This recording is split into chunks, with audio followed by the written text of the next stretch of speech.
American investment research firm Hindenburg की report आने के बाद अडानी एम्पायर के गिरने का जो सिलसिला कुछ हफ्ते पहले शुरू हुआ था वो अब तक जारी है। और अडानी साहब जो कि अभी चंद हफ्ते पहले तक भी दुनिया के तीसरे अमीर तरीन शख्स थे, वो अब 26वें नंबर पे आ गए हैं। और उनकी जो नेटवर्थ है वो अब $50 बिलियन से भी नीचे आ चुकी है, जो कि तकरीबन $125 अरब के लगभग हुआ करती थी कुछ हफ्ता पहले। लेकिन अडानी ग्रुप के लिए मसला यह है कि उनकी जो डिक्लाइन की स्पीड है वो थमने का नाम नहीं ले रही। उन्होंने काफ़ी ज़्यादा मेजर स्टेप्स भी उठाए हैं इस दरमियान इस डिक्लाइन को रोकने के लिए, लेकिन वो बेसूद साबित हो रहे हैं। मिसाल के तौर पर इन्होंने कुछ अपने जो लोन्स थे, ये माना जा रहा था कि ऐसा ना हो कि अडानी ग्रुप ने जो कि बेइंतहा लोन लिया हुआ है, तो ऐसा ना हो कि ये जो लोन है वो दिए बिना ही ये ग्रुप धपड़धूस हो जाए और डिफ़ॉल्ट हो जाए। तो उसके चलते फिर इन्वेस्टर्स का कॉन्फिडेंस बहाल रखने के लिए अडानी ग्रुप ने ये भी कहा जा रहा है कि कुछ लोन अपने ऐसे थे जो कि टाइम से पहले उन्होंने पेमेंट की हुई है उसकी। तो एक दो उन्होंने बड़े अच्छे स्टेप्स भी उठाए हुए हैं, लेकिन मार्केट पे असर नहीं पड़ रहा। इसकी वजह यह है कि दिन ब दिन उनका हर कंपनी अगर आप उठा के देख लें, उन्होंने देखे ना, अडानी ग्रुप ने तो कई सारे सेक्टर्स में इन्वेस्टमेंट की हुई है ना, मीडिया से लेकर तो गैस तक और फ्यूल तक हर जगह उन्होंने इन्वेस्ट किया हुआ है। तो हर जगह उनका जो शेयर है वो डाउन जा रहा है, हर जगह उनकी कंपनियां डाउन जा रही हैं। मैं ज़रा आपको थोड़ा सा इनका मौजूदा जो सूरत हाल है वो दिखाना चाहूँगा, एक चार्ट दिखाना चाहूँगा आपको जो कि इंडिया टुडे में छपा हुआ है। आप ज़रा देखिए कि कितनी जो है ना रैपिडली कितना उनका ग्रुप डाउन जा रहा है और हर सेक्टर में डाउन जा रहा है। अडानी साहब को उनके क्रिटिक्स जो हैं ये बीजेपी की एटीएम मशीन कहते हैं, और वो कहते हैं कि इन्हीं का पैसा बेसिकली लगता है बीजेपी की सरकारें बनाने में और एमपीएस वगैरह खरीदने के लिए, और जगह जगह पे जहाँ पर भी पैसे लगते हैं वहाँ पर इन्हीं के लगते हैं पॉलिटिकल सिस्टम के अंदर। बहरहाल इंडिया टुडे ने एक चार्ट पब्लिश किया है, वो ज़रा मैं आपको दिखाना चाहूँगा। वो कहते हैं कि rout in Adani shares continues, market value declined by 63% in 1 month. अब ये कितनी आप देखें अलार्मिंग सिचुएशन है कि एक ग्रुप जो है वो 63% डाउन हो गया सिर्फ और सिर्फ एक महीने के अंदर। अगर यही डिक्लाइन का सिलसिला जारी रहा तो फिर तो मेरे ख्याल से ये वाला जो मार्च का महीना आ रहा है ये तो फिर दी एंड हो सकता है इस ग्रुप का। और अगर इस ग्रुप का दी एंड हुआ तो फिर बीजेपी का भी दी एंड हो सकता है, क्योंकि जॉर्ज सोरोस समेत कई जो टॉप के इंटेलेक्चुअल्स हैं, वेस्टर्न इंटेलेक्चुअल्स, उन्होंने कहा हुआ है कि मोदी साहब को इसका जवाब देना पड़ेगा इन्वेस्टर्स को, और ये उनके लिए भी एक बहुत बड़ा सेटबैक हो सकता है। मार्च के अंदर तक अगर ये चीज़ें ना रुकी ना, अडानी ग्रुप के अंदर स्टेबिलिटी ना आई, तो फिर मोदी साहब के लिए भी बड़ी प्रॉब्लम्स क्रिएट हो जाएंगी। इंडिया टुडे शेयर कर रहा है डिटेल्स कि जनवरी 24 से लेकर फरवरी 24 तक इस ग्रुप की क्या सिचुएशन थी। उन्होंने कहा कि जनवरी 24 जब ये रिपोर्ट आई हिंडनबर्ग की, तब से लेकर और फरवरी 24 तक अडानी टोटल गैस जो सेक्टर है वो 81% उनकी शेयर प्राइस गिर गई है। 81%।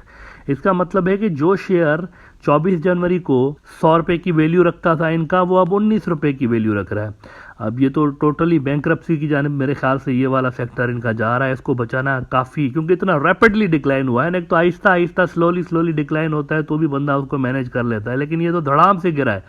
इसके बाद अडानी इंटरप्राइजेस का जो शेयर है वो 62% गिर गया है।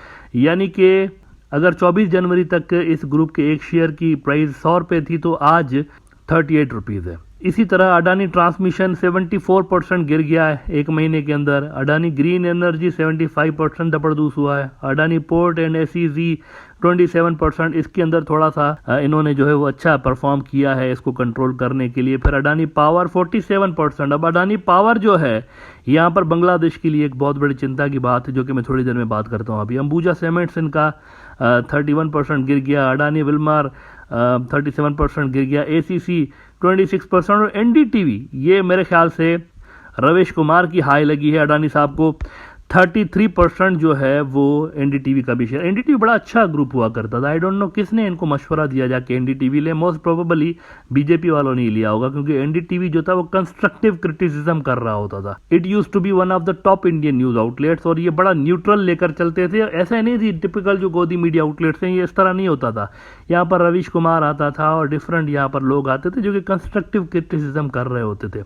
ऐसे ही ब्लाइंडली जो है वो क्रिटिसिज्म नहीं कर रहे होते थे, बड़ा सपोर्टिंग एविडेंसेस के साथ ये बात कर रहे होते थे। तो ये इस ग्रुप के डिक्लाइन की स्पीड है जो कि मैंने आपको दिखाई, और लग यूँ रहा है कि इस ग्रुप का मेरे ख्याल से अगर ये सस्टेन कर गया तो बहुत बड़ी बात होगी, बहुत बड़ा मिरेकल होगा अगर ये इस तरह सस्टेन कर गया। तो वो जो मैंने अडानी पावर वाली बात की, वहाँ पर बांग्लादेश के लिए मैं तो शुरू से ही कह रहा हूँ, जब से ये हिंडनबर्ग की रिपोर्ट आई है तब से लेकर मैंने ये बात की है कि बांग्लादेश ने इनके साथ जो डील की हुई है अडानी पावर के साथ, झारखंड से एनर्जी ट्रांसमिशन की लाइनें बिछी हुई हैं, वो इनको बिजली सप्लाई कर रहा था। तो पहले तो मैंने ये सवाल रेज किया था कि बांग्लादेश महंगी बिजली क्यों ले रहा था इनसे। ये सोचने की बात है, क्योंकि श्रीलंका का जो एनर्जी का मिनिस्टर था, एनर्जी का जो चेयरमैन था बोर्ड का, उसने कहा था कि श्रीलंका के जो हेड ऑफ द स्टेट थे उस वक्त राजापक्सा, उनको मोदी साहब ने खुद कहा था कि अडानी को दे दें ये एनर्जी का कॉन्ट्रैक्ट।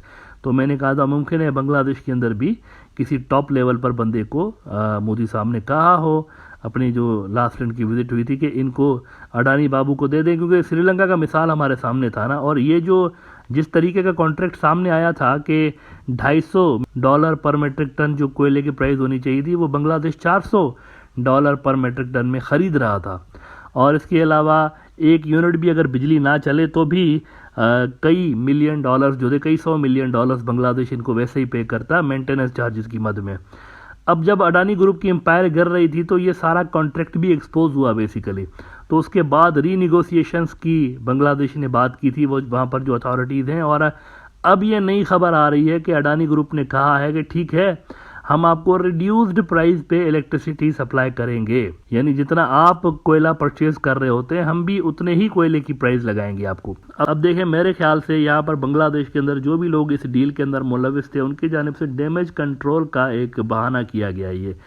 क्योंकि अहम सवाल पता है क्या है, ये 250-400 के चक्कर में भी ना पड़े। इम्पोर्टेंट तरीन सवाल ये है कि बांग्लादेश की जो पावर जनरेटिंग कैपेसिटी है वो बहुत ज़्यादा है, अपनी डिमांड से काफ़ी ज़्यादा है। इस वक्त यूँ समझें कि उनके जो पावर जनरेटिंग यूनिट्स होते हैं वो 50 to 60% कैपेसिटी पे चल रहे होते हैं। ये 100% पर भी नहीं गए। पीक पर जितनी बांग्लादेश को डिमांड चाहिए होती है ना, जैसे गर्मियों का सीज़न आ गया, फुल बिजली की डिमांड है वहाँ पर, यानी टेक्सटाइल भी इंडस्ट्री भी चल रही है, इंडस्ट्रियाँ सारी चल रही हैं, घरों के अंदर भी फुल बिजली की उस वक्त कंजम्पशन है, सारा कुछ है। तब भी बांग्लादेश के पास अपनी डिमांड से ज़्यादा बिजली प्रोड्यूस करने की एक कैपेसिटी है। तो मसला ये है कि फिर इस तरह के कॉन्ट्रैक्ट करने की ज़रूरत क्या थी बांग्लादेश को? बाहर से बिजली मंगवाने की क्या ज़रूरत थी? अपने ही एग्जिस्टिंग जो पावर जनरेटिंग यूनिट्स हैं, एडिशनल उनको फ्यूल क्यों नहीं प्रोवाइड किया जा रहा था कि ये आप ले लें कोयला और आप इससे मज़ीद हमें एनर्जी जो है वो प्रोड्यूस करके दें? बांग्लादेश कर सकता था कोयले से, या डिफरेंट किस्म के दूसरे जो फ्यूल उनके पास हैं, पावर प्लांट्स डिफरेंट किस्म के हैं, तो वो फुल कैपेसिटी पे है ही नहीं।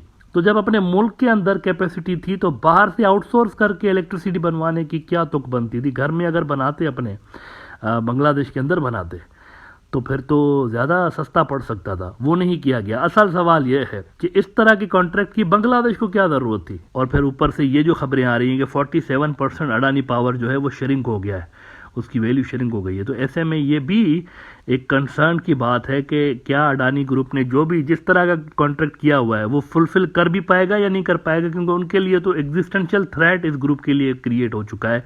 दिन ब दिन उनकी जो वैल्यू है वो बिलियंस के अंदर डाउन हो रही है। होता ना, एक इतने मिलियन का चक्कर ही नहीं है, बिलियंस के अंदर दिन ब दिन इनकी वैल्यू डाउन हो रही है। अब देखते हैं ऐसे में इससे जो बांग्लादेशी प्रोजेक्ट है उसका क्या फ्यूचर बनता है, और अगर ये कंप्लीट ना हो पाया और जबरदस्त हो गया तो अरबों टका का बांग्लादेश को लॉस हो सकता है।